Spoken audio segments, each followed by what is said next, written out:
Hey guys, it's Dan with the Corporate Thief Beats. I'm creating an article today called Maximizing Profit and Promotion from One Rap Beat.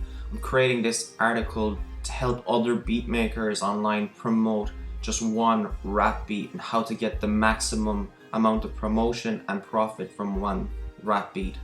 Most of the time when rap beat makers create beats, they just upload one video and then upload it to their beat site, and that's really it. That's all the promotion and the profit that they can gain from just one rap beat. I have outlined in a couple of articles, or this one article here, showing you exact kind of extra steps you can create to create more content based on the one rap beat, and just going that extra mile. This way you can promote other products as well as your one rap beat, but just like the majors will do as well, where they create videos on their music and then they kind of try and sell clothing or beats, headphones in their videos. So I'm just going to go in and talk about every kind of section of the article, and I hope you guys learn something from it. Selling rap beat leases. This is what most rap beat makers do right, but some of them out there are not capitalizing on the four price tiered structure. The rap beat itself is a product, can be sold as leases, and normally they have non-exclusive premium lav, and then they have platinum leases as well, and then they have the exclusive rights. So for a non-exclusive beat lease, this is usually the lower pricing of the scale. This is normally sold as an MP3 with very basic usage rights, like that of a mixtape or that of a music video. The pricing is usually between $5 and $30. So the artist is kind of limited what they can do, and sometimes artists or beat makers add their tag into that low priced non-exclusive beat lease. So the artist has limited distribution rights with that non-exclusive beat rights. The second part is the premium WAV beat lease rights. This is where the artist gets a higher quality WAV file. So their music is going to be better quality and it'll be better for the engineer to mix as well with a higher quality WAV. And plus, sometimes beat makers also add the MP3 in with this kind of premium WAV beat lease rights. The reason why they do this is it increases the perception of value when the artist can get now an MP3 and a WAV file, and plus higher or better distribution rights. The reason why I give the MP3 and the WAV in my premium rights is because most artists are using their phone. Taking a hint of mobile is really big at the moment. A lot of people coming to my site are mobile traffic, so they might, if I gave them the WAV download only, they mightn't have enough space on their phone because the WAV file takes up so much space. They might just want to vibe to the beat first and then download the WAV later on. So giving them the MP3 just to vibe to, as well as the WAV file, is a good marketing and a good way to profit from the premium WAV beat leases. The distribution rights are usually better here as well. I allow them to upload it to iTunes and Spotify and all those kind of channels. I also allow them to use it for music videos, and I allow them to use it in a live setting as well.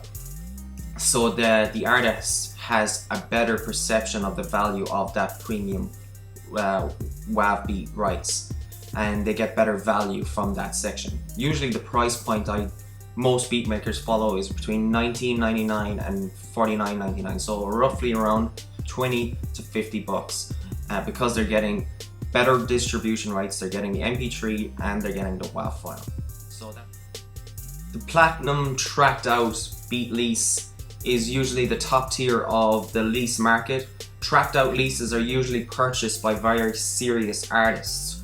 These are artists who are established, already have fans to promote their music to.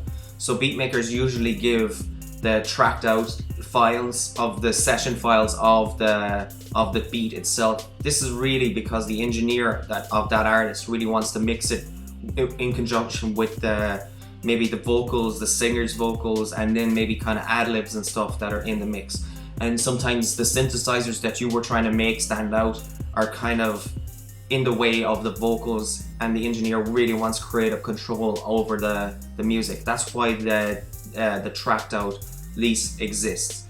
Now the distribution rights of this increase much better as well, whereas like they can play at shows, distribute it for multiple mixtapes, multiple singles, collaborative efforts. Maybe they can get more than one artist on that beat, and it's almost to the step of where this person could buy the exclusive rights.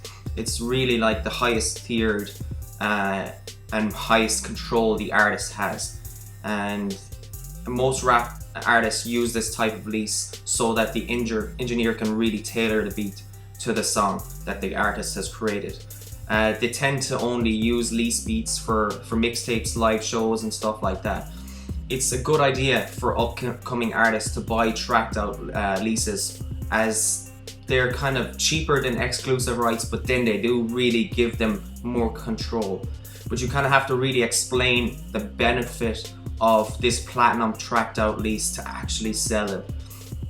So if you're kind of telling people that your platinum tracked out lease comes with certain amounts of rights or certain distribution rights or tracked out files, really specify to the artist what they're getting, because this price packet for this kind of lease, it can really be very profitable. It can be between $50 to $150. Most beat makers roughly around that price point use that kind of pricing tiered structure.